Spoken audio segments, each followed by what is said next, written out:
Con questo breve video iniziamo un percorso tecnico che ci porterà alla configurazione dell'arciere cacciatore. In questo primo video vediamo la configurazione di una freccia normale che può essere sia da tiro che da caccia, con l'impennaggio di penne naturali in questo caso, con configurazione elicoidale, e l'assetto con la punta da tiro che deve essere equivalente all'assetto con la punta da caccia. Entrambe le punte che vedrete sono infatti da 150 grammi di peso.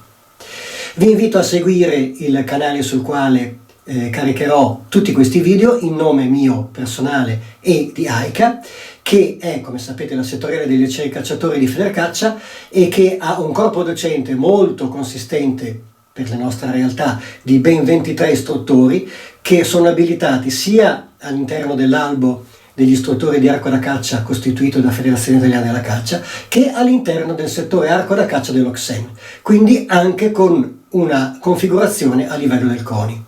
Mi auguro che questo primo video lo troviate interessante, è riferito ovviamente in particolare ai neofiti, ma può valere anche come piccolo ripasso per gli arcieri esperti. Ne seguiranno molti altri.